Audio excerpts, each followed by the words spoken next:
Good afternoon, field hockey fans, and welcome to beautiful Andre Reed Stadium on the campus of Kutztown University for today's field hockey matchup between your number 8 Kutztown University Golden Bears and the Limestone Saints. Darren Yergin alongside Glenn Mann bringing you the call today. We're going to do a short little pregame here, give you guys the opportunity to enjoy the Senior Day festivities, be honoring 8 seniors today, part of Marcy's Shoeing Squad. Glenn, good to have you along, and should be a good one today. Excited for this one, and we'll bring you the Senior Day festivities as they progress. Absolutely. We got 8 seniors today to introduce, so me and Darren will be going back and forth on those before game starts. And we'll be introducing you to the starting lineups, and then we'll get into this game time. Should be a fun one. Yep, somewhat early morning edition here for both of us. And the 11 a.m. start time having somewhat to do with football game that'll be happening later on this afternoon. Kutztown taking on Shippensburg at 4:05, which you will also be able to catch our colleagues or associates over at yep, KUTV. at KUTV. We'll be taking that one over at 4 o'clock, and you'll have the opportunity to follow along that, also on the video links from KUBears.com. So it looks like teams are getting ready. We got our man CJ Hemmerly down there directing the activities on the field.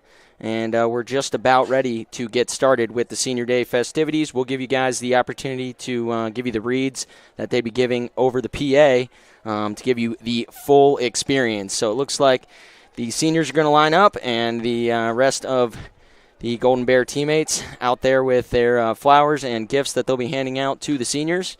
And as we said, we're just about underway. Kutztown coming into this one 10-7 overall and 5-5 in the Pennsylvania State Athletic Conference.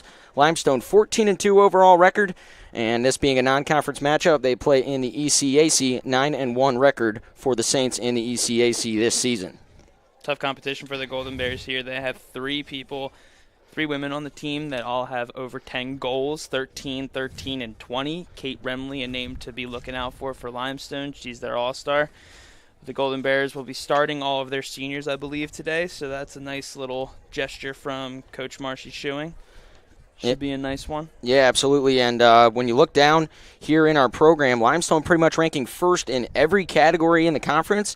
Kutztown, not the same story, but kind of a tale of two different worlds for both teams. Limestone kind of the dominant team in their conference, and Kutztown playing a lot more even competition, having 4 other teams ranked nationally in the top 10, that being Shippensburg, East Stroudsburg, Millersville, and Westchester, and KU sitting right about at the middle of the table with the 5-5 record.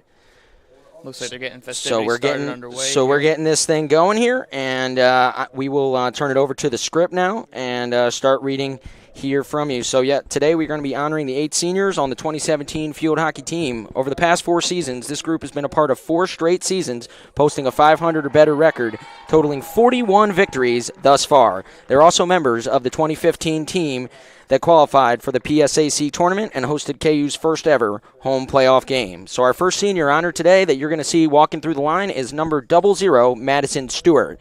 Madison is a 4-year member of the Golden Bears. She has started every game the last 2 seasons and has played in 68 games at the top of the offense during her career. Madison has 16 goals and 9 assists in her career and was honored as a member of the All-PSAC second team last season. Madison will graduate in May with a degree in political science and a minor in public administration. So escorted by her parents, David and Deanna Stewart, a senior from Newcastle, Delaware, number 00, Madison Stewart.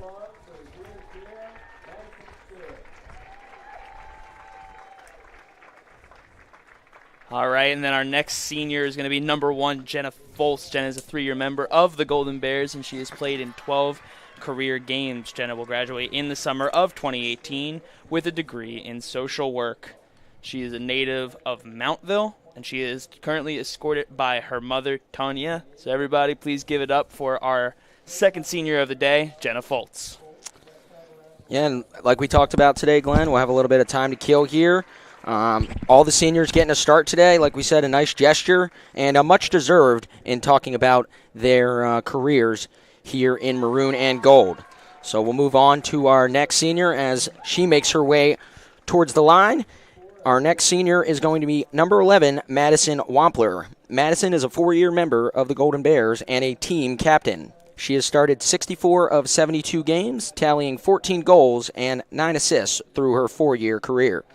In the classroom, Madison is a 6-time Dean's List honoree, a 3-time PSAC Scholar Athlete, and a 2-time Division II ADA Academic Achievement Award winner. Madison will graduate in May with a degree in accounting.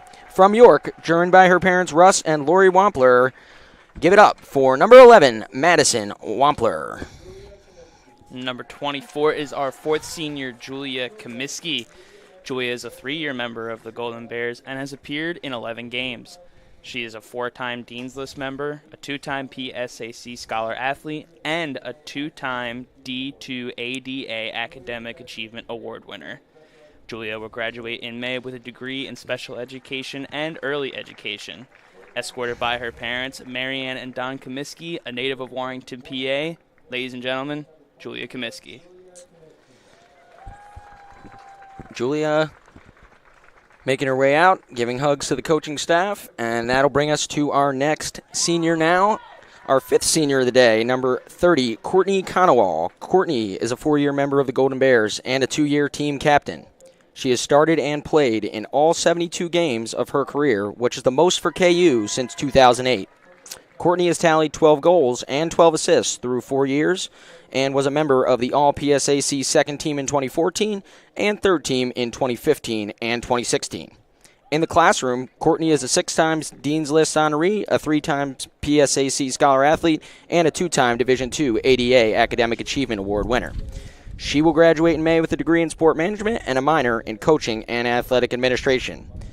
So joined by her parents, Rick and Mary Ellen Conowall, her sister Samantha, and twin sister Rachel, a senior from Plymouth Meeting, number 30, Courtney Conowall. Crowd gives a few cheers for Courtney, sends off to the coaches, and then that will bring us to our 6th senior of the day. That is number 31, the goalkeeper, Chardonnay Hope. Chardonnay is a 4-year member of the Golden Bears and a 2-year team captain. She has played in 48 career games and started every game the last 2 years in goal. She has 211 career saves, posting 22 wins and 10 shutouts. Chardonnay has recorded 10 wins each of the last 2 seasons. Chardonnay will graduate in May with a degree in criminal justice and a minor in forensic studies. From Newcastle, Delaware, accompanied by her parents Charles and Charity Hope, everybody give it up for Chardonnay Hope.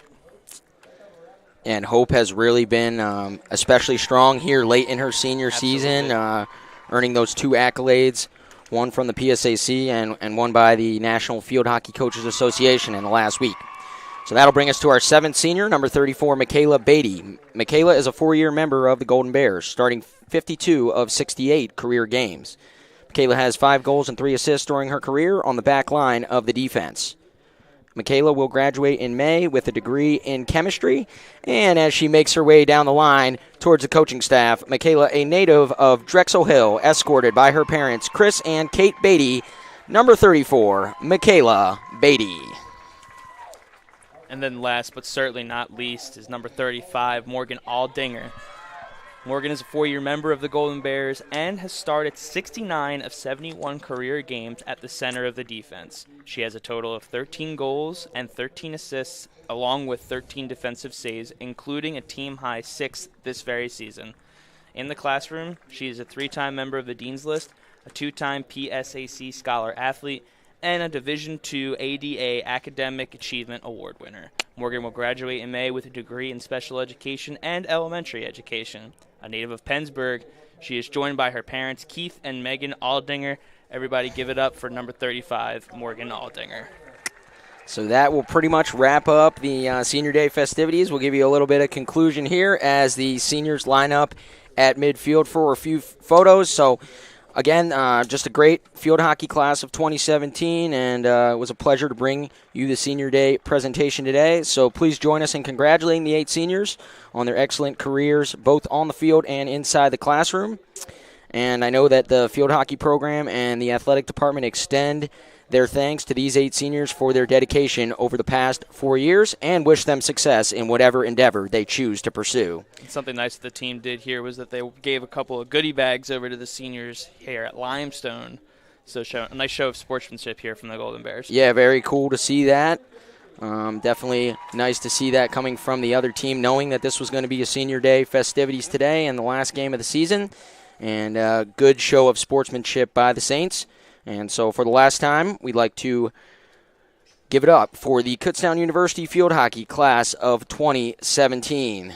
So a rousing presentation here today, and 8 seniors getting the honors, deservedly so. But we still have a field hockey game to play here today, Absolutely. Glenn, now. So we'll talk a little bit about the game as things go. There'll be, a little bit of extra stuff going on for Senior Day, a couple photos going on in the middle of the field right now.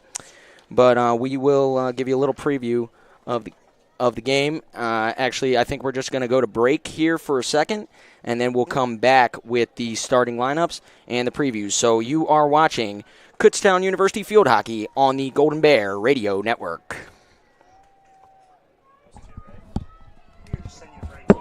Yeah, that's our vocal cords. This might take a little bit. Good stuff. Huh? Good stuff. You don't have to lie. It's okay. You don't have to lie to me, Dad. Thank you.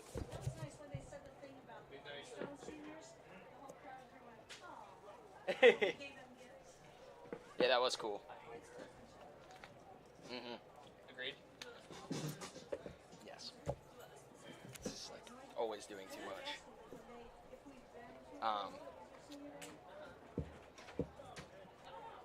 All right, so we'll kind of just gonna talk about how it's like somewhat of a bittersweet game today. I mean, bitter in the side that you're eliminated from postseason competition. You know this is your last game, but sweet in the way that you want to send those 8 seniors out on a good note, and they certainly want to go out like that. Okay, sound. Yeah, we will. 3, 2, 1. Alrighty, so we are back here, and the teams will make their way out to midfield, and you know what that means? It is time for the starting lineups.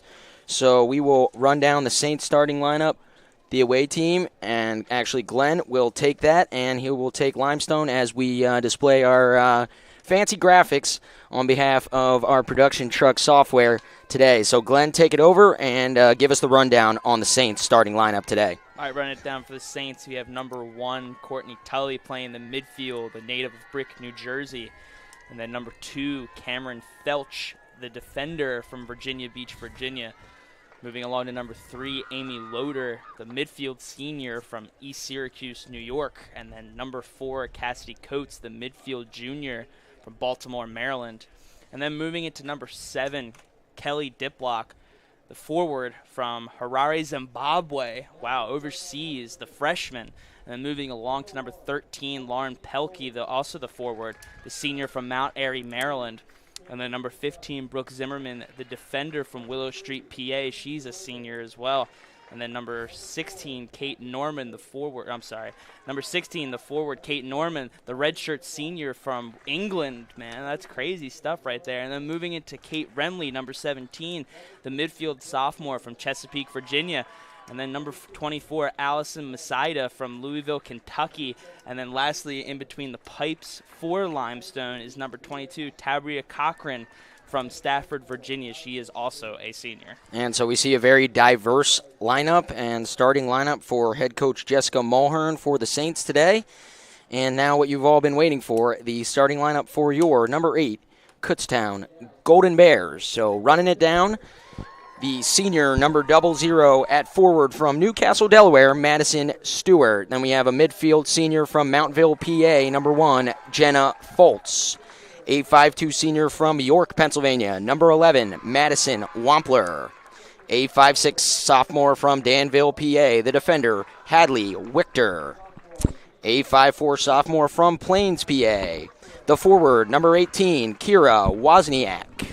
A 5'7 senior from Warrington, PA, the defender, number 24, Julia Comiskey. A 5'8 sophomore from Lancaster, PA, midfielder, Mackenzie Furman. A 5'6 senior from Plymouth Meeting, Pennsylvania, the forward, Courtney Conowall. A 5'3 senior from Drexel Hill, Pennsylvania, at midfield, Michaela Beatty. A 5'4 senior from Pennsburg, PA, the defender, number 35, Morgan Aldinger. And last, but certainly not least, the 5'9 goalkeeper, a senior from Newcastle, Delaware, number 31, Chardonnay Hope. And the Golden Bears are coached by Marcy Schuing in her 5th season. She's assisted by Amber Ockenbach, Morgan Firestein, and Anna Boehm. Just about set to go here today, Glenn. And now that we have all the lineups, our vocal cords are properly warmed good to up. go. Yeah, properly warmed up is a good way to say it for today. We can turn it over to the PA for the national anthem.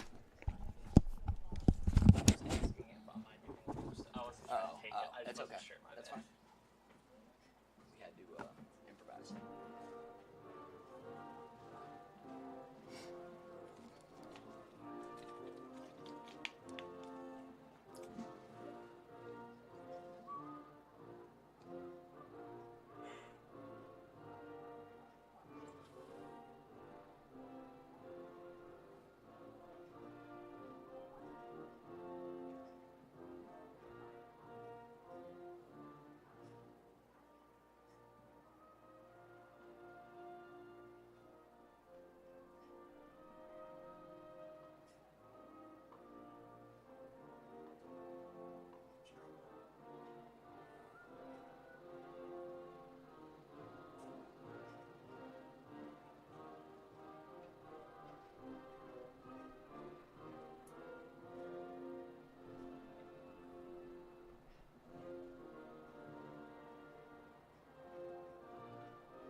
Alrighty, so we are back here as we're going to see the starters take the field momentarily. But I know, Glenn, we talked a little bit about this before coming on the air today.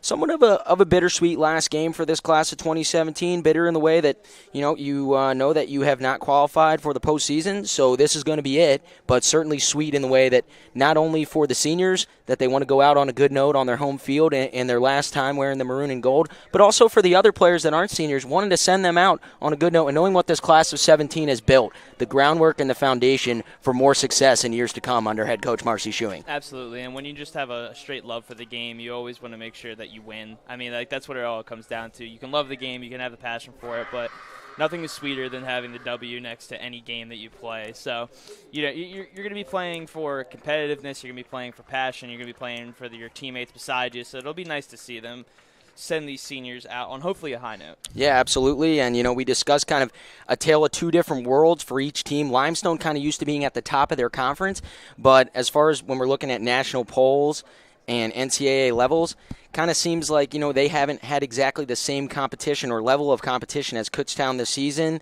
Kutztown having 4 other teams ranked in the top 10, and also in looking at the regional rankings, East Stroudsburg, Shippensburg, Millersville, and Westchester all in the top 5 in the Atlantic region. So the Golden Bears maybe not holding as good of an overall record, but certainly have faced much stiffer competition. And I know in trying to get a little bit of background on Limestone, hard to really compare the teams when they don't have a lot of common opponents. The one common opponent for the Saints this year was Westchester, and they were defeated 5-1 in that game. So we'll see how the Saints can keep up with PSAC competition, but a team that's used to winning, and I'm sure is going to give Kutztown a good game today here at Andre Reed Stadium. Absolutely. The Golden Bears have been playing against Limestone since I was a freshman here, and they always seem to be good competition for the Golden Bears. So it's always a good test, and I think you're at the point in the season where testing isn't exactly the most important part about the season. And as we see Julia Comiskey already coming off the game, she played her solid last 3 seconds of her senior year as number 2, McKenna Consollier, checks into the game for the Golden Bears. Yep, and Limestone moving the ball into the offensive end early. as they choose to work it around. We saw some players on the Limestone roster. I think we even had one, let me see, from Willow Street, PA, Lampeter Strasburg High School. So Limestone may be playing in this area, not just because they love Kutztown, but maybe a little bit of an opportunity to get up here and recruit a little bit and get some face time for an area which certainly has a lot of the best field hockey players in the country. Absolutely. It's going to be a foul there on the Golden Bears and turn back over as the Saints look for that high pass to move it out. A nice play made in the breakup there by Molly Bobjack, sophomore from Newcastle, Delaware, as the Golden Bears move it forward. Wozniak chasing into the corner, and she will track it down there, controlling down and slaps one into the middle, deflected inside, controlled there. That's number 11, Madison Wampler with the ball, but she can't get a shot off, and it's cleared away well by Amy Loader for the Saints. So early on, a good chance right away for the Golden Bears. Golden Bears pressing it hard. We remember the last game that we announced where they were trying to make things happen by just putting the ball on net. Would have liked to see them do it there, but the ball just went wide of Wampler's stick. Yeah, Wampler had a little bit of stick handling trouble there, and like we said, a good job by the Saints to be able to clear that out as now KU looks to move it in. That was a pass there from Bobjack. Looked like it was intended for Wampler, but broken up. A nice play there as the Saints were on the counter made by Mackenzie Furman. Furman back to Conowall. Conowall thought about ripping a shot from far out, but whiffed on it, and now the Saints are on the counter. Coming down, that's number 17, Kate Remley with the ball. Remley works her way into the offensive zone, gets inside the circle on the right hand, but that one is broken up. And Aldinger tried to move it out. That's going to be a foul on the Saints and KU ball. And like we mentioned earlier before the game started, Kate Remley, number 17, is by far their best player with 20 goals on the season. She's an offensive firepower out the wazoo, and she can make some plays happen for the Saints. Yeah, the sophomore from Chesapeake, Virginia, 20 goals for her, and then 13 for Kelly Diplock and Kate Norman. So my rough math skills tell me that's 46 goals out of 3 players from the Limestone Saints here this season. So it looks like KU controlling in their own defensive end, and that kind of dump and chase action towards the midfield. No control for a moment. Looked like Conowall was going to come down with it, and she will. She'll move forward, moves to the outside. That's Wozniak streaking down the wing. Wozniak beats a defender in the one-on-one and loses control. And it looks like they're going to rule that that's a foul on Kira, and the Saints will retake possession. So we've seen good movement early on the offensive end, and it'll be interesting to see. We talked about the attacking style of the Kutztown offense, especially early on. I think a lot of the attack that we saw in the last game that we called happened from the offense. You usually see the defense making a lot of those plays, but the offenders were doing a good job forechecking and making that play. Ball dumped inside as the Saints were on the run there. Shot was first whiffed by Diplock and then turned over on the foul. That's that Zimbabwe native, and Kutztown got away with one there. She had about 10 yards out, an open shot at the net, but was unable to connect with the ball. And now the Golden Bears, once again, giving up the ball in the neutral zone. Not looking too clean thus far to start the game. So one thing that I think that we talked about a little bit before is when you're looking to press forward, you leave yourself prone to the counter. Absolutely. And that's kind of what happened there. Diplock had a good chance in the zone. Thankfully, she did not get the shot off. But I think for Coach Marcy Schuing, she'll take that. She's looking to get one of those early goals. And like we said, when this team seems to be able to get an early goal, the floodgates seem to open after that, and they have been very successful this season. It's the longer that the game has progressed without being able to score, in which the offense sometimes starts to sputter. So now the Saints moving it back in, dump and chase play once again, and that is control, but it looks like that's going to be, actually they're going to call it foul. I thought it might have been a dangerous play there on the Saints, but they're going to call a foul there on number 16, Hadley Wichter. Ball dumped into the middle. We're going to have a corner and it here, looks like it's going to be a corner. Boy, there was some danger there for a second. The ball was just kind of rolling out there in front of Hope, and we didn't exactly know what was going on. Well, luckily, Chardonnay has been on a tear these past few games, including the shutout over the number 1 ranked Shippensburg University. That victory 3-0 for the Golden Bears. She had 14 saves. Slapped on goal and deflected. Let's see, is that going to be another corner? And actually, it looks like they're going to rule. Yeah, they are going to give another corner. So it looks like we're going to see Kate Norman, the redshirt senior from Wirral, England, taking most of the corners for the Saints today, although they elect to reset. So no corner there, just a foul on Kutztown in the defensive end. And the ball moved way across the field by the Saints as they are out on the Kutztown 40-yard line. That one deflects off a Golden Bear stick, and the Saints will retain possession. So again, we're seeing the Saints control the ball in the Kutztown defensive end for a decent amount of time. They just haven't been able to get off one of those shots to threaten hope, and we know it's going to require a good shot to get it past number 31. Absolutely, and they keep pressing here, but they have yet to make something happen inside of the box. We've seen 2 corners go, but that was mostly just because I think of a lack of awareness by the Golden Bears as opposed to pure athletic outplay. So I think that the Golden Bears are doing just fine here. They just need to calm down, keep possession in the neutral zone, and then progress forward. Get the ball into your playmakers' hands like Kira Wozniak and Mackenzie Furman. So Consolier with a couple giveaways there on the near side. She was basically triple teamed. It was a big-time trap put on by the Saints, but Consolier would have liked to do better with that one.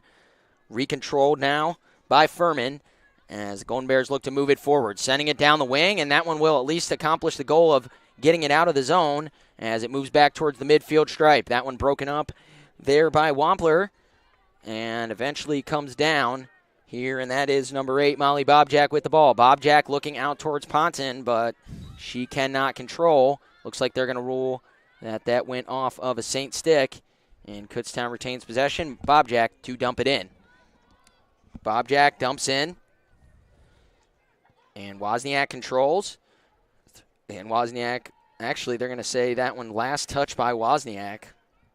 Referee. So the Saints repossess, much to the dismay of my partner, Glenn Mann. Oh, I'm disappointed. Thoroughly. So Sending a sternly worded letter to that referee.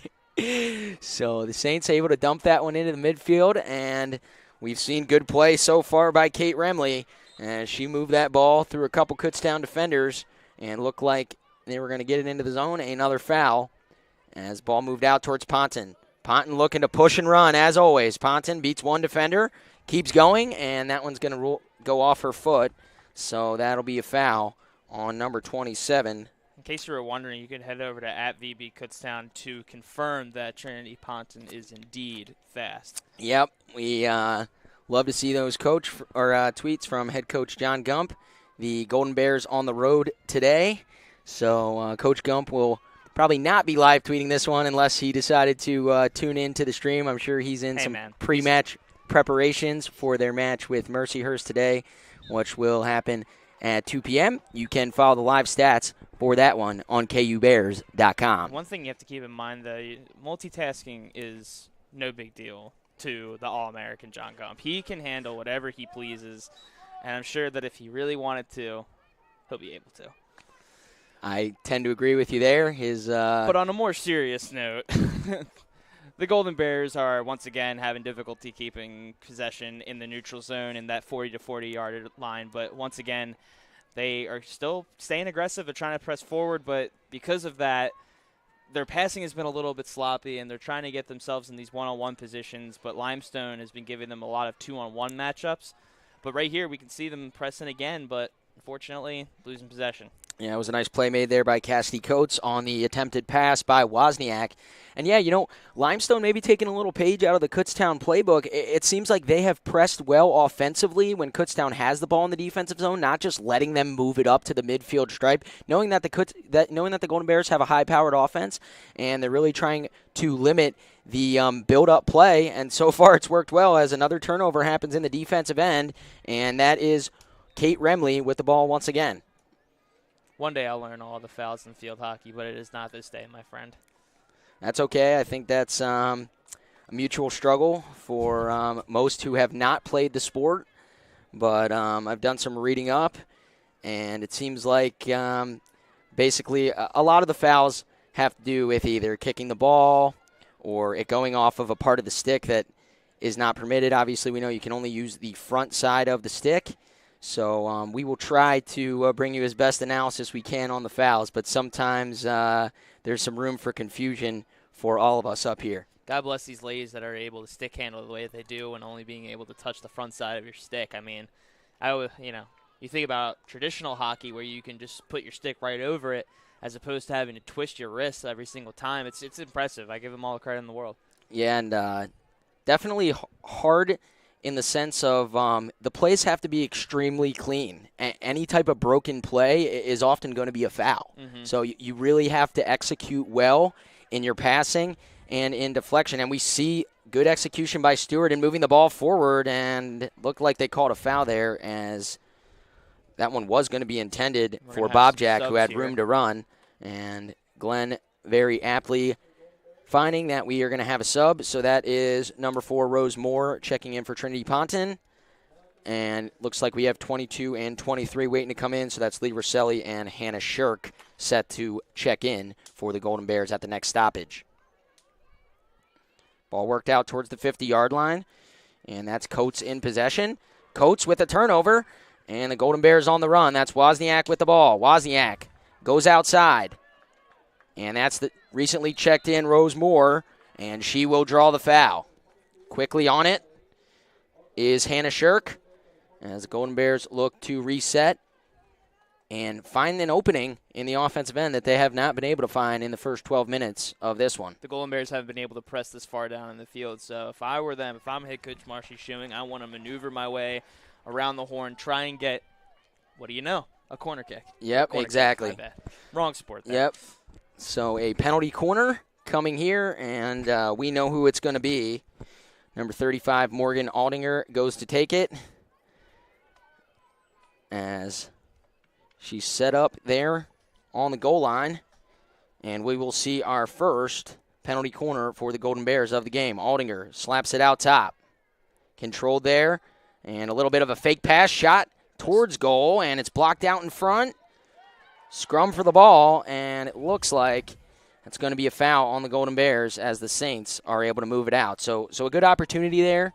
You'd like for that shot to get on cage. Absolutely. But it didn't quite make its way through the Limestone defense. Crowd was a little upset there. They believed, once again, that the referee had a misguided call, and there should have been another corner there. But water under the bridge now.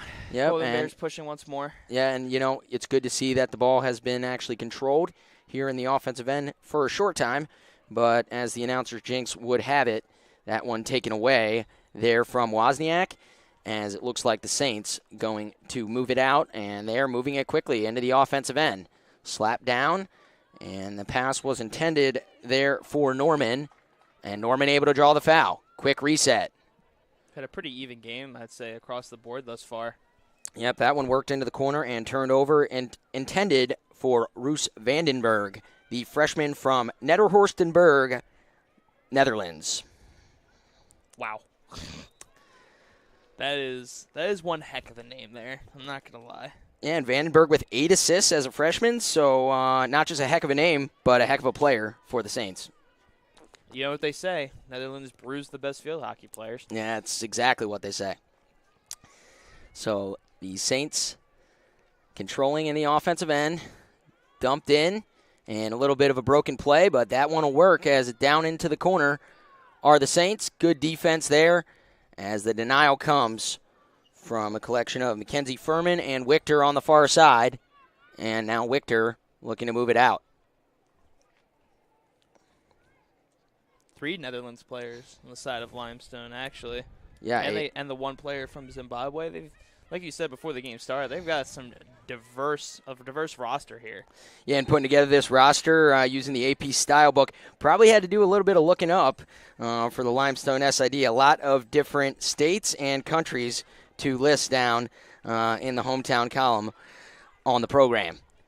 Saints with the ball, and that is number 13, Lauren Pelkey, the senior from Mount Airy, Maryland, moving it in, but broken up there by Lee Rosselli.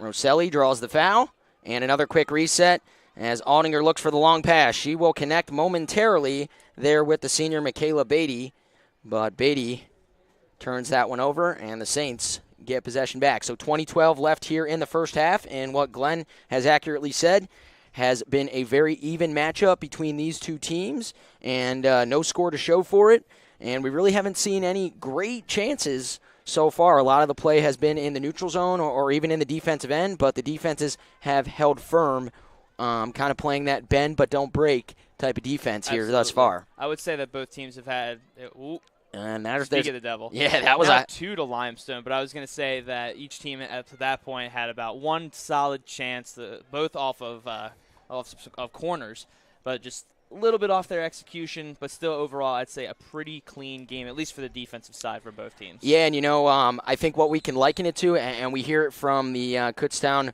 women's soccer coach Eric Burstein all the time, the teams are lacking the final piece right now. They've been able to move the ball into the offensive end a little bit, but it's that final piece, getting the good shot on net or getting that good deflection or getting something, which results in the goal that has not happened thus far. Mm-hmm. That one dumped in and broken up by Furman, who has had a good game in the midfield thus far. I think we've said her name several times, and good to see that for the Golden Bears as you're graduating 8 seniors, and you're going to be looking towards some of those underclassmen like a Furman or Ponton, or, we can go down the list. The future for is next year. Absolutely bright for the Golden Bears. A lot of sophomores and a lot of freshmen who are getting substantial playing time now, getting those first-year or second-year jitters out of them as they move forward and progress and grow together. The future looks bright for the Golden Bears. Yeah, and looking down the stat leader category, when you're talking about goals, it'll be tough to replace Wozniak and Stewart, but Ponton and Furman are right in there and ready to take over the reins for this Golden Bear squad. That one dumped down into the corner and cleared away. Hard clear there by Aldinger. She looked like she was ready to take a piece of Cassidy Coates with that clear and deflects it off the Saints for a foul.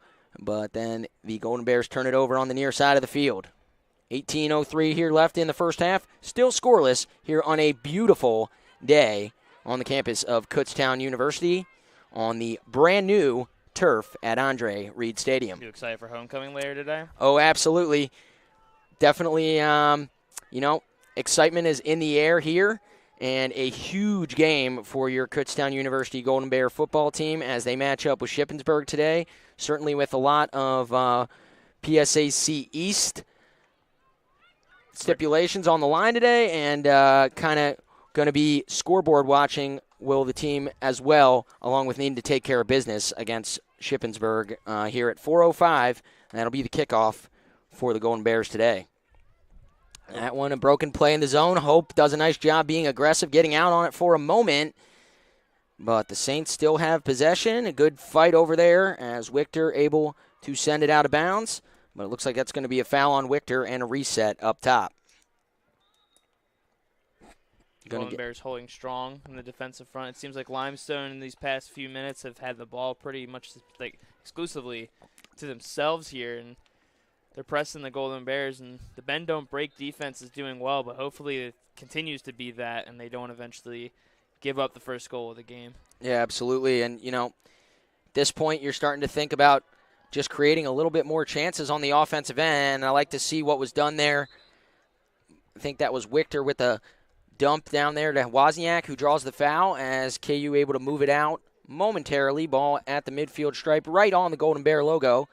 And good stick handling there by Conowall will earn another foul on the Saints. And a recently checked in Molly Bobjack will be looking to do something here, give the Golden Bears a spark off the bench for them. Yeah, Bobjack, somebody who we usually see in the starting lineup, but with the senior day being today, I think Marcy Schuing just wanted to give a go with all of her seniors in the lineup, a nice gesture. But we've seen Bobjack on the field quite a bit here in the first half, and we've called her name a few times. She's been a solid player for the Golden Bears, another one of those underclassmen, Bobjack being a sophomore from Newcastle, Delaware. Also from Newcastle, Madison Stewart, the senior, and Chardonnay Hope, the goalkeeper. Stewart and Hope, high school teammates at William Penn, while Bobjack played at Padua Academy down there in Newcastle. Slapped down into the corner, broken up, but it'll make its way through. Crossed in towards Ponton, and a nice defensive play made there by the Saints as she was going to have an opportunity. She had space there in the middle. Better offense, though, Glenn, absolutely, from the Golden Bears here in the last minute. Nice play by Wampler to dump that one inside. Controlling now is Bobjack on the reset. Bobjack moves down towards the goal line. Thought about sending one in, and that's number 11, Thando Muchamenyi, that breaks it up. The freshman from Vienna, Virginia, breaks it up and sends it out of bounds. That's a heck of a name right there. Yeah, Limestone testing my pronunciation skills today. But so far, I think I've been nailing it, but maybe that's a little bit of a biased opinion. You're okay. Your dad would agree. So Morgan Aldinger moves it back towards the defensive end. And Kutztown electing for a little possession here, but only for a moment. As that one's stolen away, that's number 24, Allison Masiata, senior from Louisville, Kentucky. That one moved out, but the Saints retain possession. So that's one thing that I've seen here is Kutztown has not been given the opportunity to move the ball freely out of the defensive end. Oh, absolutely Anytime they're looking to move the ball forward, there's Saints there, whether they're attackers, midfielders, or defenders, and they're looking to kind of keep the pressure on, and that's a great strategy for a team that they know can strike quickly, and especially on that counter when you're talking about Trinity Ponton, somebody who can really get up the field. But so far, nothing going on the counter here in the first 20 minutes. You really got to tip your hat off to the game plan that Limestone has come into this game with, limiting the big plays from the Golden Bears and controlling the ball, keeping possession. You know, it's going pretty well for them so far, but still, once again, it's a 0-0 game. It can go either way, and right now they have a chance to put themselves up 1-0 with this corner. So that's going to be number 1, Courtney Tully taking the corner, and Tully sends it up top. Good stick handling move there made by Remley. Remley towards goal, and it's tipped in by Courtney Tully. So a nice play, individual play made there by Remley. And what do we talk about? We saw it with Morgan Aldinger in the last game. The last person they expect you to go back to on the corner is the person who takes the corner. And Remley to Tully, and that's a goal for the Saints. That's Remley's 21st. Was she on the assist, I believe? Yeah, so Remley with the assist. Remley's, that's her seventh assist. Second most on the team. And Tully with the goal. We will get you an update on that as far as her season number. Give me a second, but we are restarting here in this one. So Limestone strikes first and now leads 1-0 after a nice build-up there. That may have even been a set play for the Saints as far as Remley bringing it in and then looking back for Tully. It was close for sure, but, ooh, referee. Bodies everywhere, but no foul called. Limestone pushing up again. And it looks like that one's going to make its way down into the corner. Not a penalty corner, but a reset deep in the Kutztown defensive end. That ball worked back there to number 6, Merlin DeGrafe, but taken away for a moment by Bob Jack, but a foul ruled on Kutztown. So DeGrafe recontrols, and that one slapped in towards the middle. That was Sarah White, the sophomore from Canberra, Australia, looking to get it inside, but nothing doing there as the Kutztown defense knows it needs a big hold here with Limestone in their defensive end after giving up the opening goal. Absolutely. They got to get something going here. You want to see something from one of their playmakers, a little bit of a breakaway or drawing a foul, get a corner, anything to get your offense on its feet again, because it's been a while since we've seen Limestone give up the ball outside of their own quarter of the possession. Yeah, and, I finally got the research done, so that's Courtney Tully's first goal of the season, and not that you ever like to see the opposing team score a goal, but for a senior, scoring her first goal of the season and maybe her last game of the season, good to see all around. Oh, absolutely.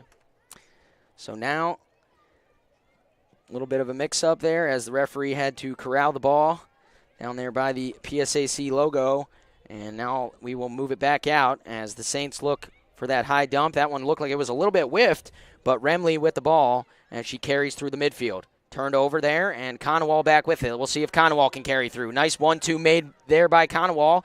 Conowall continuing to push forward and still has the ball.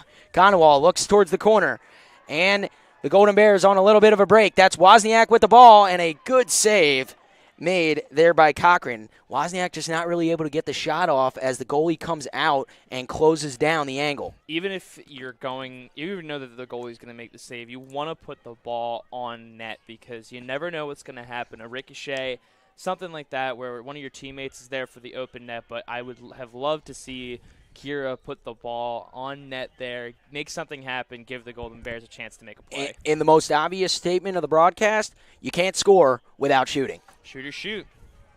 Trust me, I would know. So that one Doesn't mean you make was them a all good the time, yeah, wherever. but still shoot. still a good chance on the counter, and you're going to have to shoot that one. And I think next time Wozniak gets it in the offensive zone, we will see a little bit more of a quick trigger from Kira. But, maybe we're not the best to be telling her what to do. She does have 13 goals on the season, 7 more than anybody else on the team. So Wozniak knows how to put it in the net.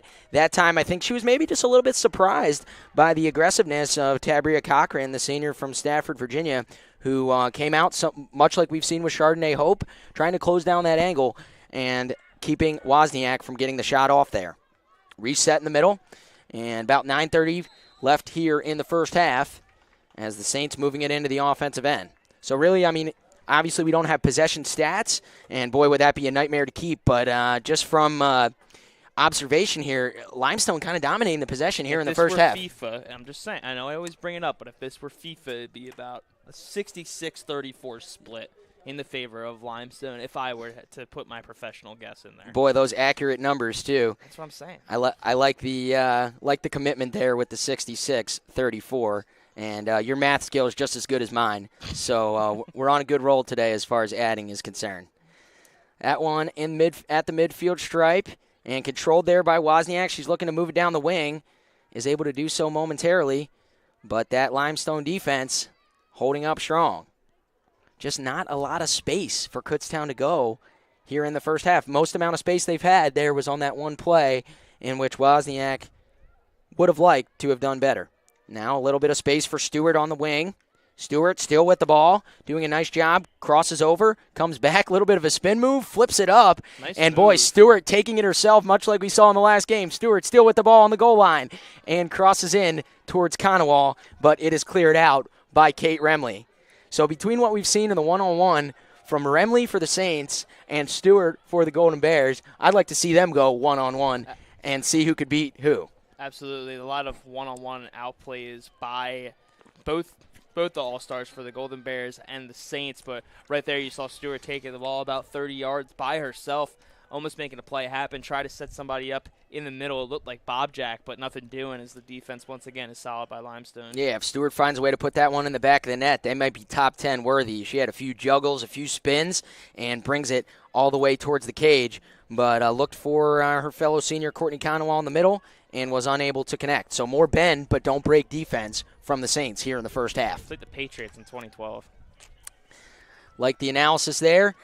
And now the Saints looking to move it forward. So here in the last 7 or so minutes, I think if you're Coach Marcy Schuing, yeah, you'd love to see a goal to even the score at half, but you'd like to just see, in general, a little bit more possession from your team and in their end, not in your own end. Oh, for sure. And if this half is to end at 1-0, you're obviously going to be upset that you're down 1-0, but this lead could be a lot bigger considering how many turnovers that they have given up in the neutral zone and how many times Limestone has had a chance to put more than just one goal up on the scoreboard. So if you're Marcy Schuing here, you're upset, but you're not devastated. This game is certainly not out of reach. Diplock moved that one into the zone. Looked a little bit like a lacrosse player there, just kind of had it hovering on her stick and was just juggling it all the way in. And with the ball up that high, if you can juggle it in like that, there's no way for the defense to stop that. But it looks like the KU defense holds, and they will move it out. Those plays are always so aggressive or impressive to me, that hand-eye coordination that it requires to juggle the ball on the wooden stick, especially the way that ball is. It's not very forgiving or easy to control. I can only imagine getting smacked in the shin with one of those. I know they have guards and everything, but I don't care. That ball is hard as a rock, and it's going to sting. Still can't feel good, and that's why the goaltenders, they almost wear more pads than you see in ice hockey, and rightfully so. You don't want that one to hit any part of the skin, and it looks like the Limestone bench is loving that, and that's going to be a corner for the Saints as they draw a foul in the offensive end here with about five. It's going to be about 5.5 to go when the corner is attempted by, looks like it's going to be number 16, Kate Norman. So 2 different corner takers we've seen so far for the Saints, Norman and Tully. And we'll see if maybe the play, again, comes out to Remley, and they look to work it back towards, that was Norman who slapped it in. Norman slaps it in, a little bit of a misplay there, and good job by Mackenzie Furman to apply the pressure. As you said, nice defense on Sarah White, and Furman able to move it out. And that's a substitution there. Molly Bobjack out, and Michaela Beatty back in for the Golden Bears. Almost unfortunate for the Golden Bears there. They had Trinity Ponton streaking down the side of the field, and as we know, she's probably the fastest woman out there on the field, but unfortunately, Limestone committed a foul right about the 25-yard line and had to bring the ball back. Still Golden Bear possession, but unfortunately not the possession they were looking for. So one thing in which I'm seeing is Golden Bears are really looking to move that ball down the wing, and I'm wondering, as Ponton makes a nice steal here, and we don't want to miss that, so she's carrying the ball in towards the midfield, and we talked about her speed. She can go. She moves it up towards the offensive end, and that will certainly be a foul on the Saints, and probably, if you're Coach Jessica Mulhern for the Saints, a good foul when Ponton had a full head of steam heading towards the cage. Free lane to the goal there, and Ponton's got some stick skills too. She's able to put the ball in the net, so you probably, like you said, the smart move to do here, give your defense a chance against the corner, and now Morgan Aldinger taking it for the Golden Bears, looking to bring out the equalizer for Kutztown. Yep, Aldinger waiting for the signal from the referee, and she's got it. Aldinger ready, slaps it up top. Controlled by Conowall. Conowall works it over to Furman. Furman's going to let one rip, and it's deflected momentarily in front of goal, as I don't even know how Aldinger found that on the deflection. She was nearly able to deflect it home, but it looks like not going to be a corner, but it's going to be another foul on the Saints, so KU able to reset at the Limestone 25-yard line. That's Furman with the ball. So good build up there, and what we talked about here in the last 7 minutes, getting possession in their defensive end, and hoping for a breakthrough, but more so just looking to build some momentum headed into the second half. That one controlled by Ponton, but that will be a foul. Looked like it went off her foot, and the Saints recontrol for a second. Nice steal made there by Beatty. Beatty moves it in. Stewart with the ball momentarily. And she's right outside the circle. A nice move by Stewart, and that one's going to come out for a reset. Just about 3 minutes left here in the first half. 1-0 in favor of Limestone. Goal from Courtney Tully, assisted by Kate Remley, and it was a little give and go. Tully on the corner to Remley, and Remley back to Tully for the goal. Beatty trying to set it in here for Trinity, but nothing doing, coming back out.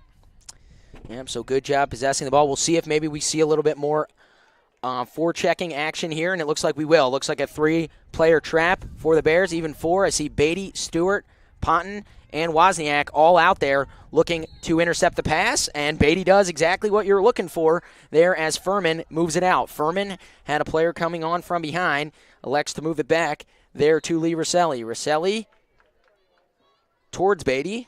And looked like it was off the foot of a Limestone defender there. Still KU ball. So that's a foul there on Limestone. As Conowall looks to move it. Conowall bringing it into the zone. Gets it into Stewart. Stewart with a backhand, and she almost finds the net as it sails just wide. Skirts right past the goalie. But once again, Golden Bears getting a good opportunity. They're putting the ball on the net, trying to make something happen here. You'd like to see this if you're Marcy Schuing and all the fans back home, but unfortunately, still down 1-0, and you're probably going to be remain at that score heading into the second half. Yeah, and you're just going to want to continue to create chances. I'm sure, a little bit frustrated being down by a goal, but obviously it only takes one shot, and you nearly had it there from Stewart in what was another creative play. I mean, Stewart with great stick handling, and she gets it down to her stick again on the long dump pass. Stewart with a backhanded shot, and that is blocked away, saved there by Cochran.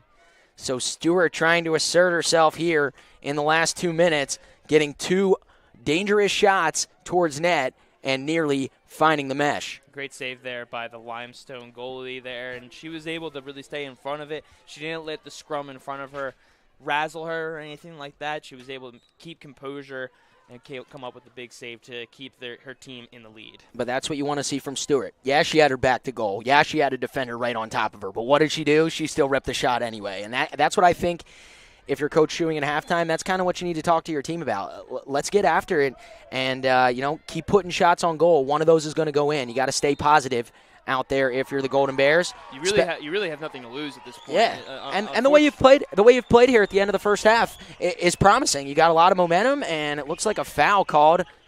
Crowd loving that.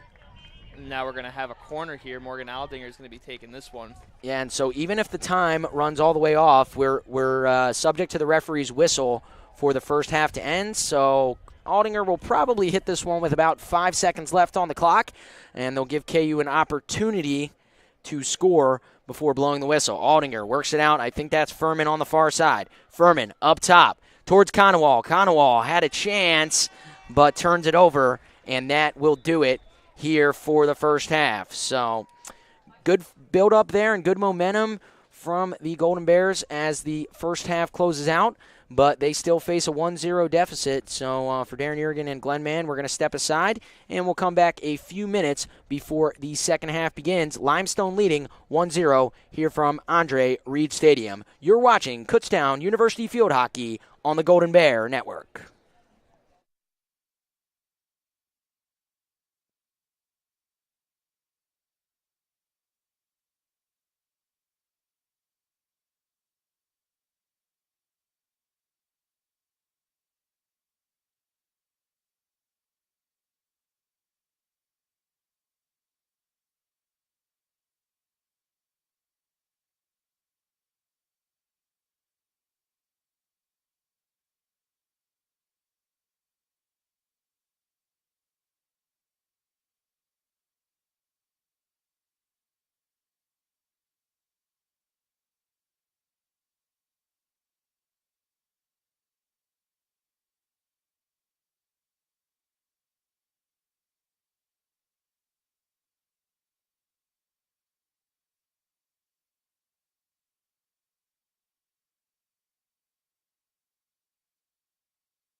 We're ready. We can get going. All right, so that should be. That was at like you said like 2. Oh. Okay. Alrighty, so we are back here. Just about 2 minutes left on the clock as we are going to get started for the second half. First half, the Saints getting the lone goal and have the 1-0 lead. Courtney Tully scoring on an assist from Kate Remley. And just running down the stat sheet. So 6 shots for Kutztown and 4 for the Saints, and 3 penalty corners apiece for each team. 3 saves for the Saints goalie, Tabria Cochran, and 1 save and 1 goal allowed for Chardonnay Hope. A tough one for Hope as there wasn't much she could do. That one was tipped on net right in front and got past Chardonnay. So it looks like we're about set to go here. Less than a minute now, and the Saints wrapping up their halftime talk. But like we said, Glenn, before we went off the air, at the end of the first half, really just kind of more of the same from what you saw from the Golden Bears. If your head coach, Marcy Schuing, as the second half kicks off, that end of the first half had a lot of promising moments, and you had 2 good chances there from Stewart, nearly able to find that. But, just going forward, I think you're just looking for more possession in the Saint defensive end, and hopefully you can find a breakthrough that will first even up the score, and then you got to try to find the one that puts you back on top or puts you on top to stay as you look to send your seniors out the right way with a victory. Absolutely. I think the one adjustment that Marcy Schuing was probably going to be telling her girls is consistency with their possession, because we've seen, like you said, a couple of plays, a couple of spurts where the offense is able to push and execute their game plan, but unfortunately when things get into the neutral zone, they haven't been able to consistently keep their possession and maintain like we've seen before earlier on in the season. So I think that if Marcy is able to get into the heads of her players, tell them to make sure that they're able to keep it past their own 40, I think they'll be in good shape. So a little bit of sloppiness on the back end was kind of what I saw in the first half. Like you said, it was the execution of those passes through the defensive zone. And when the offense was struggling, the defense was really just struggling to get the ball out of its own end. And we saw once able to move the ball into the offensive end, Kutztown was somewhat successful in creating chances. That one, a quick turnover there by Stewart as the second half underway here on homecoming weekend. And it looks like the parking lot out there, we did a little bit of looking here at halftime, and the parking lot starting to really fill up in preparation or anticipation of what is to come. Big football game here at 4:05 between the Golden Bears and Shippensburg. If you head on over to our Twitter handle at KU Golden Bears, you'll be able to see a picture of the parking lot, and you'll also be able to see our beautiful hashtag Go Bears Go. Be sure to give us some love, share us, retweet us, like us. And shameless self-promotion, but that's beside the point. And I guess to piggyback on top of that, anybody that wants to tweet in anything about the broadcast, we will monitor the Twitter stream here in the second half, and we would love for some feedback or just some general comments on the game. We don't have at VB Kutztown today for his impeccable analysis, so we're looking for analysis from elsewhere in the Twitter world. Saints controlling the ball on the near side. Good break up there by Wozniak. Wozniak looks for Stewart. Stewart battling, but the Saints come out with that, and that is Kate Norman that controls down the wing. Wichter back into her defensive end. Wichter controlling, but it looks like they're going to rule that goes off Wichter's foot, and the Saints get a chance to reset. Loader down there in the corner, broken up. And that's a nice play made there by Bob Jacks. She draws the foul. It looks like Kutztown going to move this one back out, but only momentarily. So more of what we saw here in the first couple minutes, Glenn, just the defense not being able to move it out. But just as I say that, Furman has some space, but the pressure too much for Furman as the Saints take back over. That one, a double team there between Wozniak and Stewart, and they're able to get the ball. Stewart breaks it up for a moment, but a foul ruled there, and the Saints take back over. Ball staying in the neutral zone for most of the start of this half. Golden Bears are unable to press anything, and neither are Limestone. Honestly, it's been pretty much a stalemate thus far. And the Golden Bears are going to have to try and press if they're going to want to equalize the goal. Limestone can sit back pretty and park the bus, like we've said before, and just sit with their 1-0 lead. But the Golden Bears, they're the ones that need to make some plays, and Limestone knows that. Yeah, absolutely. And right now, just a lot of possession from the Saints here early on. And that's exactly what you don't want if you're Coach Marcy Schuing. Ball moved into the offensive end, but only for a moment as it's cleared away there by Furman. Furman sends it outside, and a quick reset by Bobjack after drawing the foul. Bobjack down the wing to Wozniak. Wozniak has room to run. Tries to make a little stick handling move. A nice play made there by Cassidy Coates. Boy, number 4, Cassidy Coates, the junior from Baltimore, Maryland, has been everywhere for the Saints today. Couple key breakups, and just continues to apply that defensive pressure that we've seen from the Saints as a team, but Coates kind of leading the way in that category. Moved back out towards Furman. Furman possesses. Good stick handling move there by 25. Furman moving it in towards the offensive end, and that one will go off the foot of Kate Norman, and that's a foul on the Saints. Furman with a quick reset right outside the circle. Love to see Furman just send one on net, see what happens once she gets inside that circle. Oh, absolutely. You'd love to see the Golden Bears be able to put the ball on the net, make something happen, let the ball squeak by. That's the only reason why I got past Chardonnay Hope when Limestone was on the offensive side of the ball. So now we're trying to see if the Golden Bears can get something going here. But like you said, you'd love to see Mackenzie Furman put it on net, try and make something happen. Maybe the ball bounces in the right way for the Golden Bears. A little bit of a change of luck for them. So Furman tried to reverse the field on that reset. Went to Beatty, then to Conowall, then to Rosselli.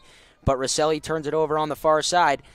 And, not that I'm any type of field hockey expert, but Furman had some space. She gets the 5 yards or so from where the reset was, and she had the opportunity to just kind of carry that into the zone and let a shot go. The reversing the field, especially with the way the Golden Bears have not been great in possession today, like we said, we'd like to just see a chance created there as opposed to trying to get a little bit too cute with it, and then you end up with a turnover. You got to shoot your shot, absolutely. You got to take the chance when it's in front of you because you don't know when the next one's going to be. And like you said, man, it's been tough for them to get into the possession, the third of Limestone and try and get possession on the offensive front and make something happen. So when you get that opportunity, shooters shoot, and you got to take a shot. Yeah, absolutely. And, you got to find a way to get it off in there. But, there's a lot of bodies inside that circle.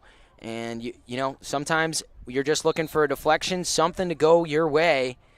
Just need that ball to bounce your way one time, and that can really change the momentum in the game.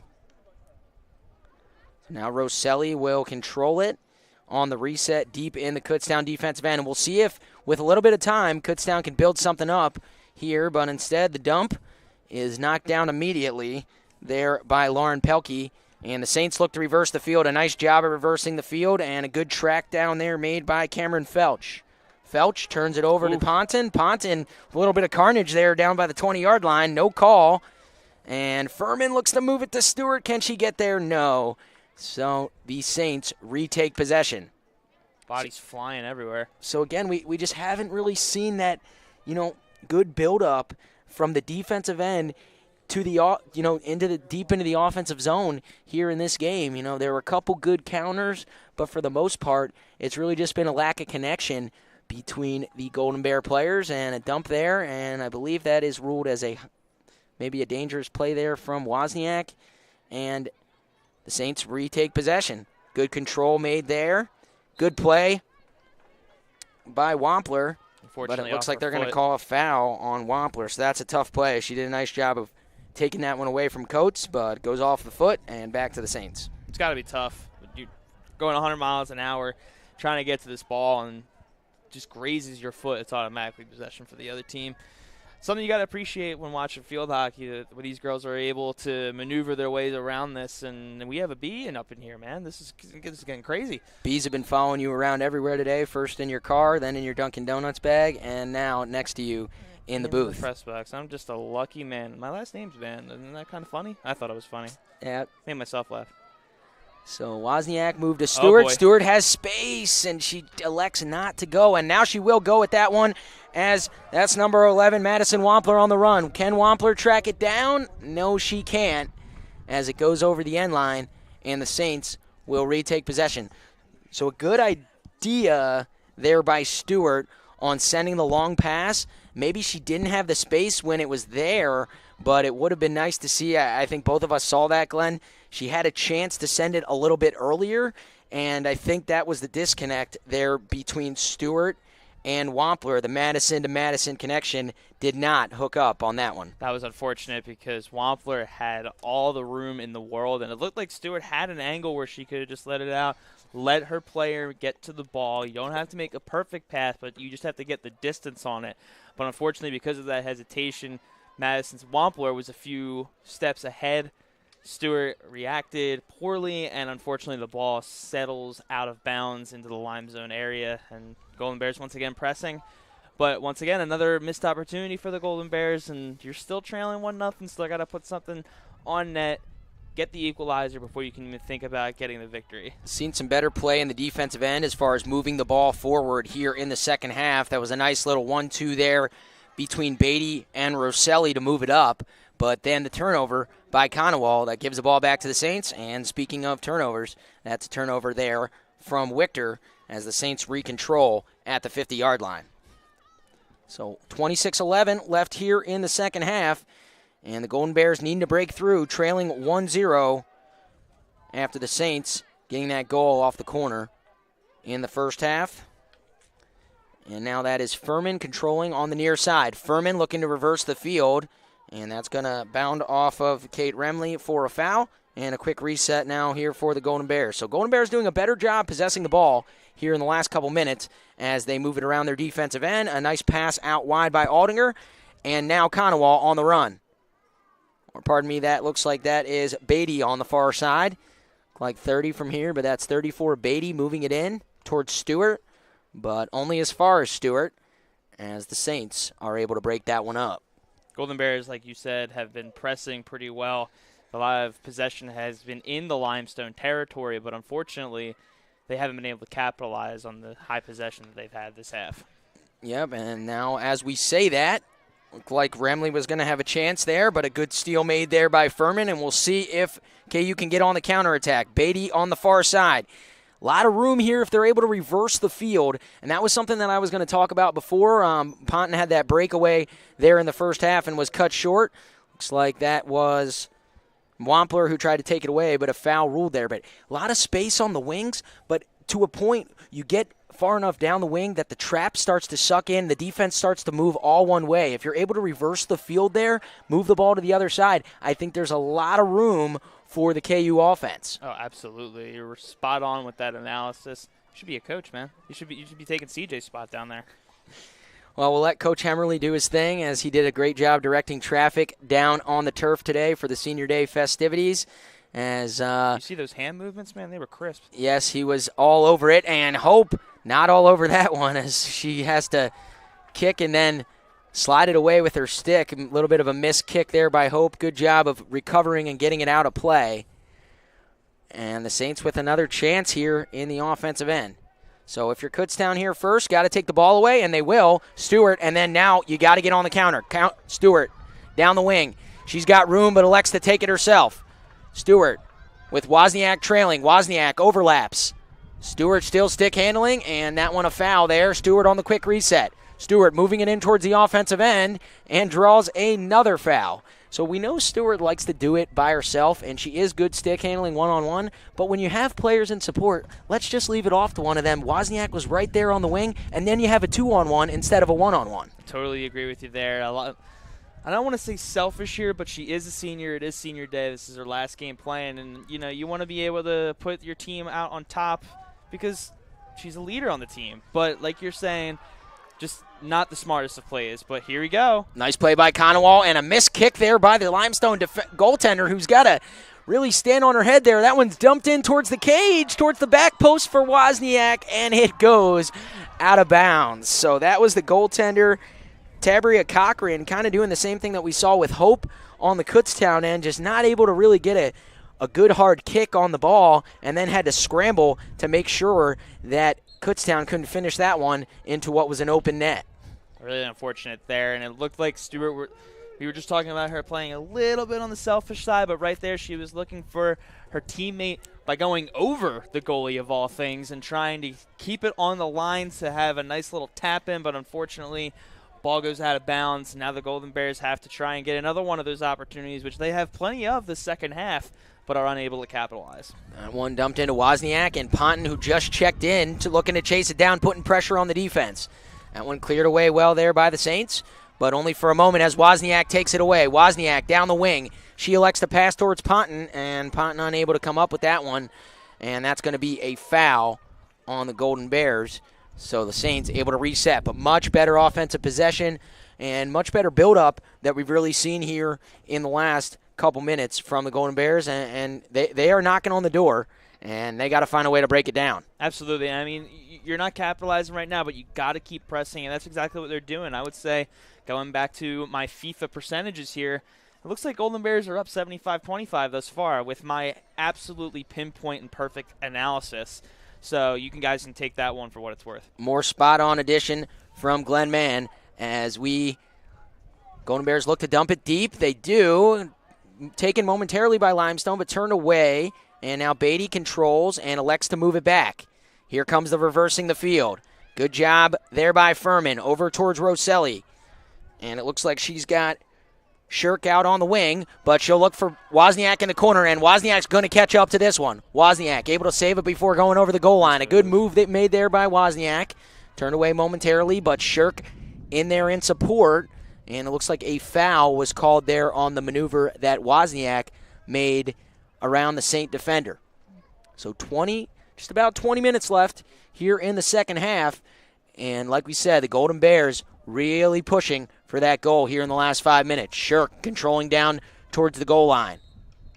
And that's going to be a foul, and looks like a quick reset again. Shirk goes up top towards Furman. Nice job by Rosselli to be there. Rosselli slaps it on Cage. Looked like she was really just trying to get rid of it. Somehow comes down to Shirk. Shirk maneuvers it through, and that was going to hit off of just about every foot on the Saint team. So that's certainly a foul.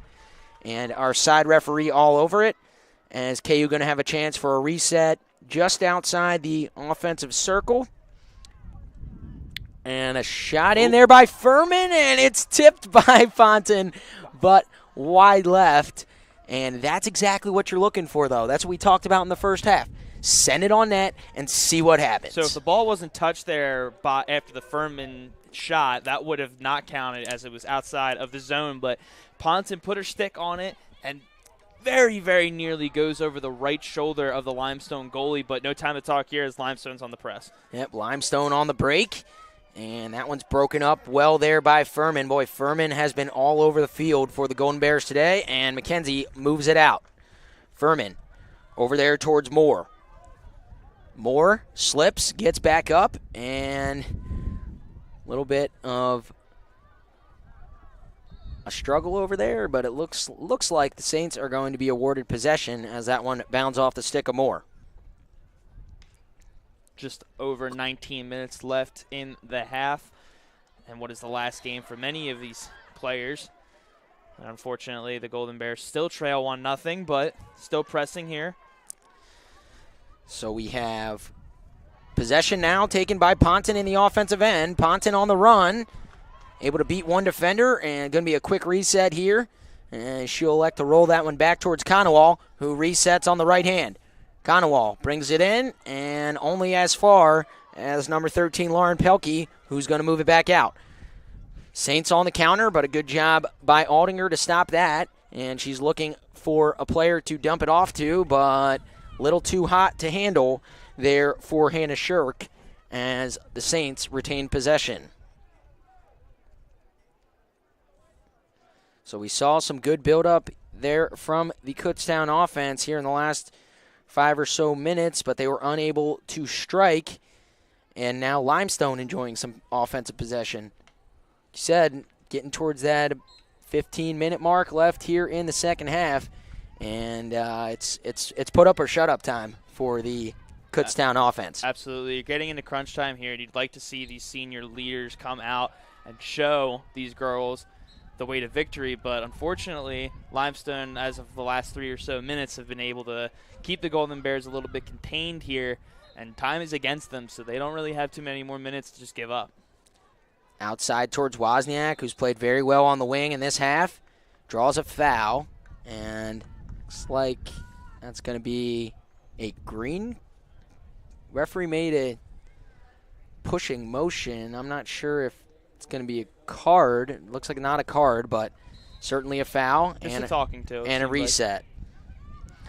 Quick reset, and that one is stolen away by Coates once again. Coates works it down the wing, dumped inside. Coates is going to have a chance at this. Tried to maneuver around Hope, and a great save made by the goaltender. She was right out on top of that cross into the middle. Chardonnay Hope keeping the game alive for the Golden Bears there. A little bit of a scrum out in the middle of the goal, but she was able to get out there, lay her body out for the team, and get the ball out of their zone. And now Kutztown's trying to answer back here with a counter, but Limestone holding strong. Yeah, Hope had to go full stretch on that one, had the pads one way and the stick the other, but was able to break that up and in a big way because Coates was going to maneuver that around her and put it in the back of the net, and that might have spelled the end for this one. And the way it's been hard to get balls into the back of the net, just a 1-0 game, that may have spelled the end for the Golden Bears. But a nice play by Hope, and we've seen that all season. Hope has come to save the day several times, and especially here late in the 2017 season. Hope actually 6th in saves in the PSAC, but the most telling stat for her is her save percentage, 2nd in the PSAC with 83.6. Shot put on by Conowall, stopped momentarily, and that's going to be a foul called inside. Should be a corner for Kutztown as Aldinger makes her way up the field. So another chance for KU on the set piece.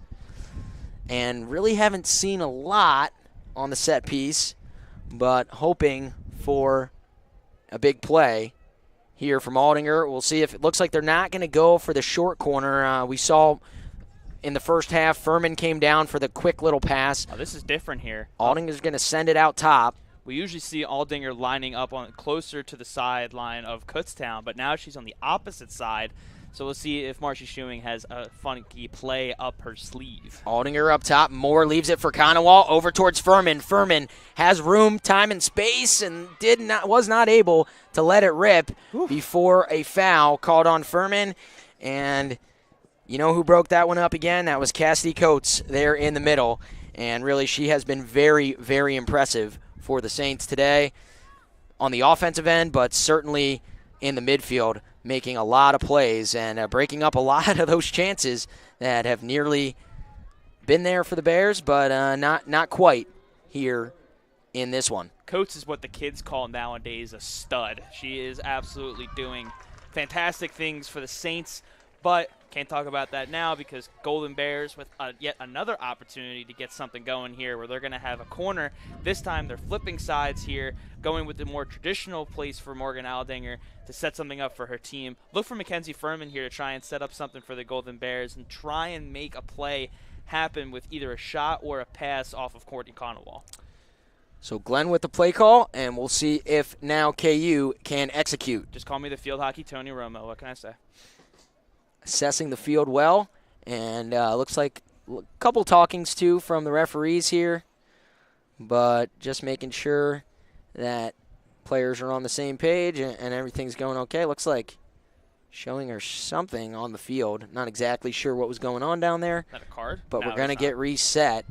No card as the player will stay on the field, but we're going to get a reset here with 14:30 left.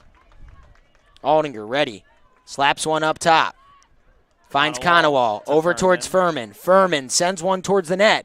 And Aldinger had a chance. She whiffs it, but it's shot there by Beatty and finished by Rose Moore on the goal line. So what did we say? Put the ball on net and see what happens. And what do you know? It ends up in the back of the net. A huge goal for the Golden Bears with 14:16 left. And this one's all tied I up. very much wish that I had an English accent, so the equalizer sound would be way funnier. But great play there by the Golden Bears as they were able to find their equalizer there. And like you said, put the ball on the goal, let the ball squirt out, find that opening, and they were able to put it in. And Furman's got a hammer of a shot, and I'm just surprised now that we've seen that a couple of times, that we don't see that more often. I mean, she's got room, and even on the last corner, she had enough room to send that one on net, elected to dribble it a little bit, figured out that did not work, and then this time she says, I'm just going to let it rip and see what happens, and what do you know, it ends up in the back of the net. Bounced off. I was close. It went from Courtney Conowall to Mackenzie Furman, but then Rose Moore, the savior of the game thus far, she was able to poke her way in through, get behind the defense, and let that ball squirt out to make this a 1-1 game with a little over 14 minutes left to play. Yeah, I mean, in a matter of about 3 seconds, that one went off about 3 different sticks. Goes from Furman, then to Beatty, and then Moore, who's able to finish it. Actually, kind of funny, Beatty was already sort of celebrating the goal before it went into the back of the net, and then she's thinking, oh, no, it's not in, but Moore is right there on the goal line to tap it in. No fear. That's what she was saying. No fear. Absolutely not. And now the Golden Bears will look to try and take the 2-1 lead and try and bring this home for their seniors and to cap off their season. Improve their record to 11-7, 7-11. That's a convenience store if you weren't aware. And then the Golden Bears will be starting the second half. So we're going to see a reset there, but old Uncle Mo in the Golden Bears' favor right now after getting that big goal here with about 14 minutes left in the game, and we are all tied up at 1, and we'll see if the Golden Bears can get this one done in regulation, or we might need some extra field hockey here in what is the last game for the 2017 senior class. Foul ruled there on the Saints, and KU will look to move it forward from the 50-yard line. That is Michaela Beatty, who's going to start the reset. Beatty with the long dump, and she's got Moore down on the wing. That one played over the end line there by the Saints. So good offense there from KU early on, and that's kind of what we've been looking for. Just a little bit more space, room to run, and possession. Looks like that's going to be a reverse the field over there towards Furman. Furman electing to carry. Furman sends one towards the net again, or a hard slap. Maybe that one was deflected. Looks like it was deflected, but again, Furman letting it rip at this point, just saying, you know what, this has been working for me this game. Ponton nearly tipped one in. You get the goal on that, and you might as well just send it towards the cage and see what happens. You've given yourself some breathing room with that most recent goal because now you're not playing to tie, you're playing to win. So you're able to relax a little bit and play a little bit more naturally. She saw what happened when she put the ball on net, tried it for it again, but now we see Kutztown again, and there's Mackenzie with the ball. Yep, Wampler had it for a moment. That one was moved out there by Coates. Back out towards Furman. She looks to take it herself, but only as far as Tully, the goal scorer from earlier, who moved it up. But unfortunately for the Golden Bears, a foul called there as the Saints were on the counter. But you talked about, now you're playing to win, and in some of those moments, especially when you see Stewart kind of taking it herself, a little bit of pressing going on by the Kutztown offense, down by 1. Absolutely. Now you're tied up at 1. You have the tie in hand, at least for now, and now is to the point where you can kind of let things happen and not press as much and work for that winning goal. Absolutely. You can work for a nice play as less sporadic, I guess you could say. Yeah, absolutely. Trying to manufacture something a little bit more controlled, and the Golden Bears are trying to keep the possession down away from Limestone to avoid putting the ball into the hands of Kate Remley. And now the Golden Bears a little bit sloppy here in the neutral zone as it's now Limestone ball. Yeah, absolutely. Good job by Aldinger to get in front of that as it looked like it was going to be a counter for the Saints, but the pass just a little bit too heavy.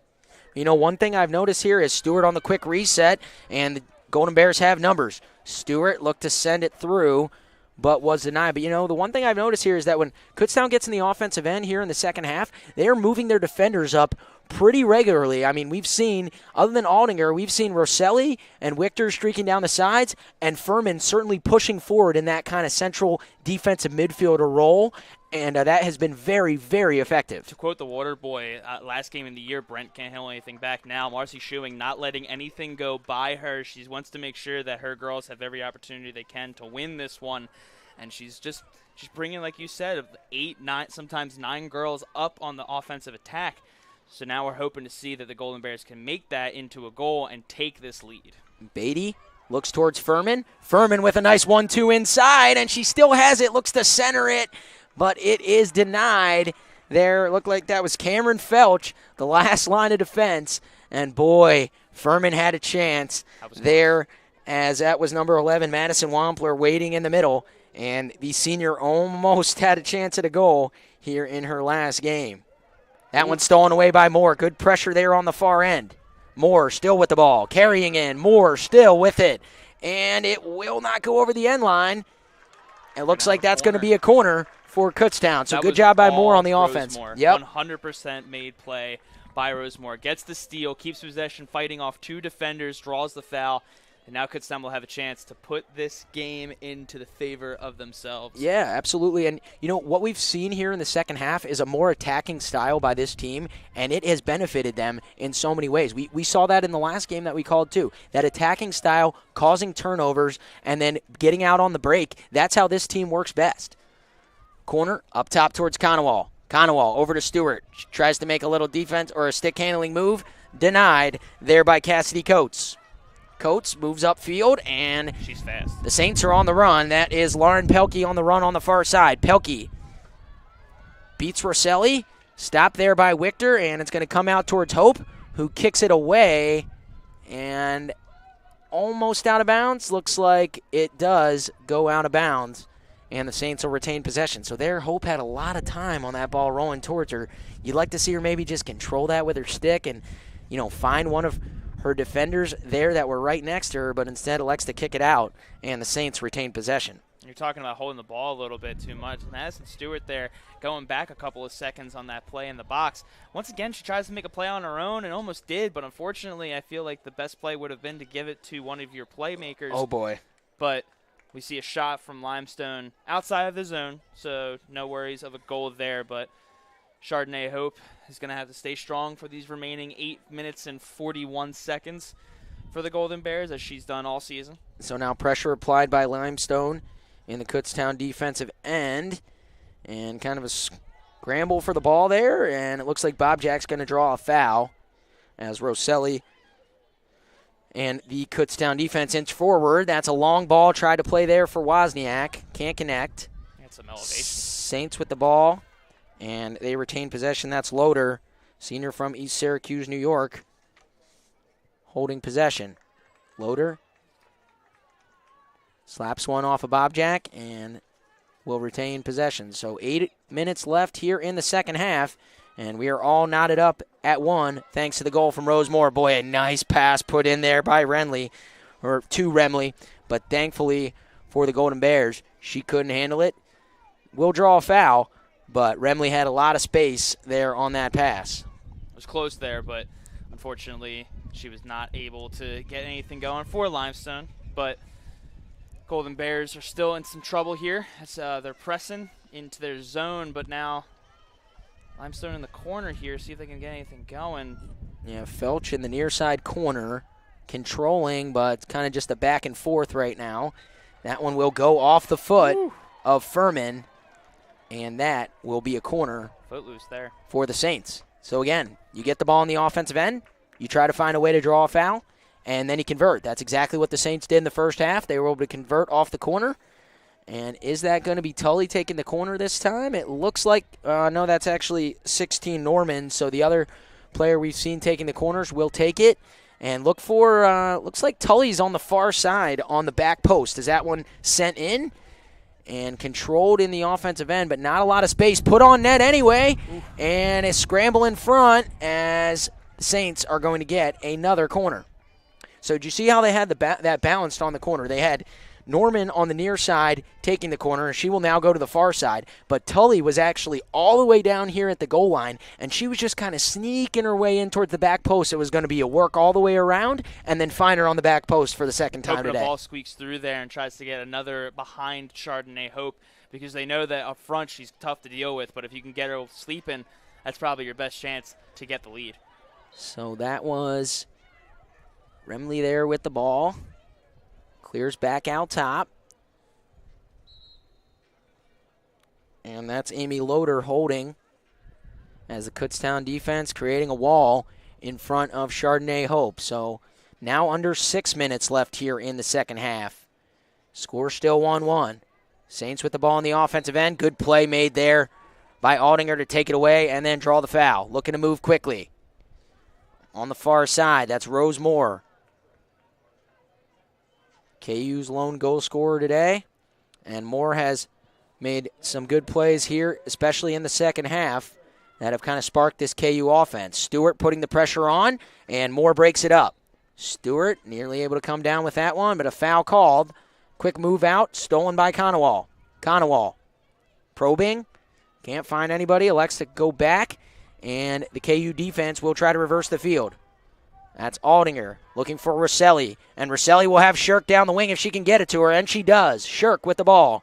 Shirk working back towards the middle of the field. Shirk, double team, triple team, doesn't matter. Shirk able to maneuver around for a second, but then a foul called on Shirk, and that's the situation right there. There's a double team trap on Shirk, and she's got Beatty wide open across the field. Nobody home for the Saints, but Shirk with a little bit of tunnel vision there with the ball and not able to find her. But your playmakers are coming back in. Wampler and Ponton looking to try and get some more offensive spark here.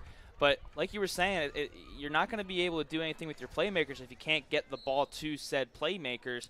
And unfortunately, our midfielders have not been able to keep their heads up, look downfield, and try and make connections with their sticks.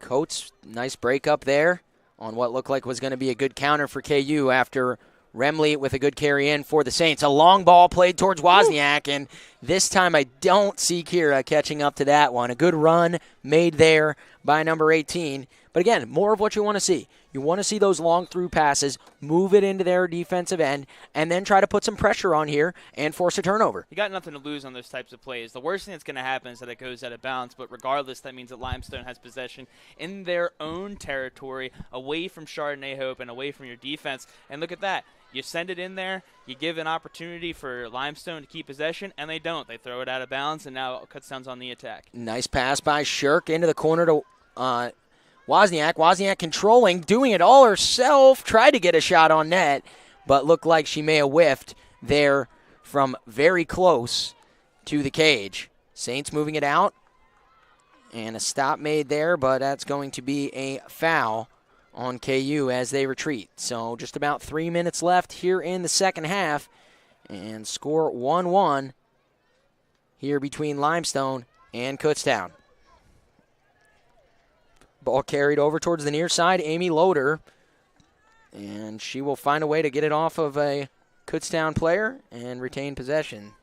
Just under 3 minutes left in regulation here. If no goals are scored, then we will be seeing some free hockey moving into overtime, but hopefully the Golden Bears will be able to press one more time, get another opportunity down in the Limestone territory, and try and get this 2-1 victory on this senior day. Yeah, and I mean, you'd love to retain possession, and boy, before I can even say it, a turnover. But in this juncture of the game, just try to send it out and clear the ball. I mean, if you get a connection up top with Wozniak or with Wampler, that's all gravy. But instead, you're not able to clear it, and nearly a goal for the Saints right out in front of net. Caster curse is real, my friend. Yeah, so I just, you have the opportunity to control the ball down here, and you have about 10 free yards to take if you are or Shirk, and I would just like to see it dump down towards midfield and play the neutral zone game as opposed to trying to get a little bit too fancy in your own end and turning it over. That's going to be a foul there on the Bears. And now inside 2 minutes. But Limestone enjoying some offensive possession. This one slapped towards goal. It gets through towards Hope. She dives out and gets a glove on it and is able to clear it away. Hope laying her body out there for the team. Love to see it. Yep. Knowing this is her last time suiting up. In some aspects, she's probably happy she doesn't have to wear that goalie gear ever again. Oof. But, it's going to be a bittersweet. Imagine that in August, man. And for Chardonnay Hope, absolutely. Got to be hot in net there. And Hope has been especially hot in net lately, standing on her head for this Kutztown team and making plenty of plays. And like you said, dumping it down towards Ponton, one of those playmakers. And Ponton is on the move. Ponton inside the 20. And now stopped for a second. It comes out towards Wozniak. No foul called down there. Boy, that was a long possession with a lot of back and forth without a foul. Surprised not to see one there. But Beatty able to reset as that one goes out of bounds. but about 40 seconds left turns in it this over. contest. But the Golden Bears, like you said, turn the ball over late in the game, which is not what you want to see. But as long as they can hold on with no goals given up here, then we'll be seeing extra field hockey here at Andre Reed Stadium, and hopefully they'll be able to close it out then. But still, a little bit of time left on the clock. We'll see if they can press one last time as there's a foul on Limestone. Yeah, foul drawn by Shirk. Quick reset towards Ponton. KU looking to move it into the zone. Got to push it forward. Ponton able to get down into the corner. Good job. And that one is sent over the end line by the Saints. And another quick reset. Coming out top 5 seconds is remaining. Lee Rosselli. They gotta get it in 5 the box. seconds left. Rosselli unable. And that will do it here for regular time. And not enough to decide a winner in this one. So we will step aside here for a moment and then bring you the first overtime period with the score, Kutztown 1 and Limestone 1. You're listening to Darren Jurgen and Glenn Mann on the Golden Bear Network.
Alrighty, so we are back here for some exciting action here. Overtime field hockey. Like we said, free field hockey here from Andre Reed Stadium. Fans getting their money's worth and loyal stream watchers getting their money's worth as well. 1-1 here the score, and Glenn's going to run down the game stats thus far for both teams. For goalie comparisons here, Tabria Cochran, she has allowed 1 goal and has converted on 5 saves, while Kutztown's own Chardonnay Hope has also allowed 1 goal and has only gotten 3 saves, but that's more so due to the fact that she hasn't seen as many shots as Cochran, as Kutztown has 10 total shots, while Limestone only has 6.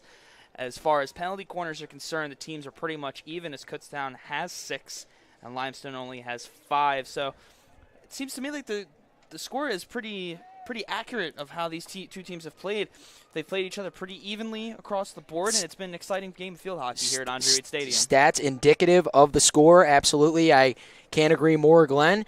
And went to our KU research department there during the break to bring you the overtime rules here on the Golden Bear Network. So 7 players per side and 2 15-minute overtimes with a golden goal format. So first team to score wins.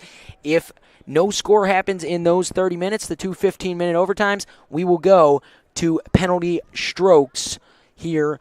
But for me and you, Glenn, and I think for the rest of the fans in the audience, like to see this one end here in this first overtime period with a Golden Bear goal. I believe this is worthy of a hashtag Go Bears Go.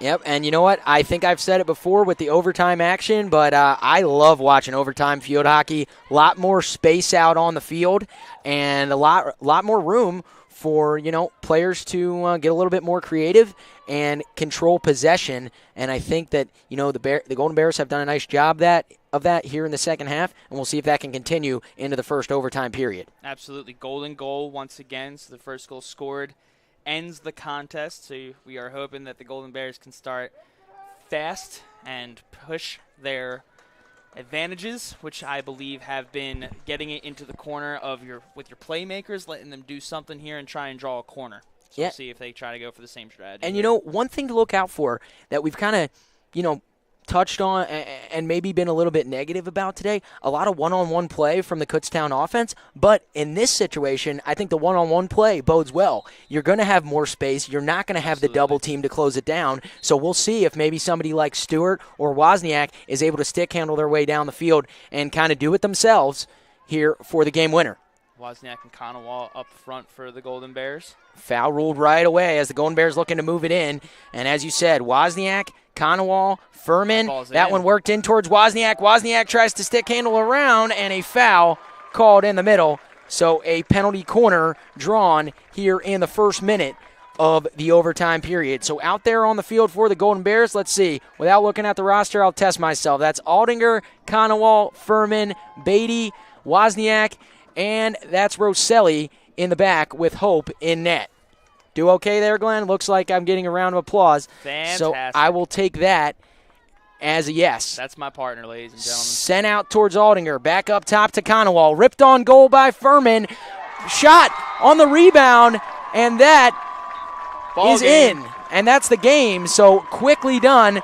Not even just about a minute into overtime, and that one is scored. So the shot from Furman on the far out, and it was hard to tell who tipped that one in the net. Either way, what a way but to it's end in, senior day. And that is how the class of 2017 will end their careers. So, wow, what an exciting game. Waiting on confirmation from the guys next door. Got exactly what we wanted there. The number was well shielded on the inside. I believe that was number 11, Madison Wampler, that scored that. Actually, it looks like it's going to be Michaela Beatty on the goal. So the senior from Drexel Hill, Pennsylvania, the midfielder Michaela Beatty, in her last game, scores the overtime game winner. Couldn't have drawn it up any better. Fantastic stuff here for the Golden Bears. What a great way to end their senior day. Absolutely. Must be so proud. Team is absolutely ecstatic, and rightfully so, as the teams will get ready for the handshake lines, and that means that we are going to wrap things up here today. So Kutztown winning in dramatic fashion 2-1 with the game-winning goal from Michaela Beatty, assisted by Mackenzie Furman, Beatty's third goal of the season. So for Darren Jurgen and Glenn Mann, it's been a pleasure to bring this one to you today. And what will wrap up the season for Kutztown University Field Hockey, we are signing off here on the Golden Bear Network.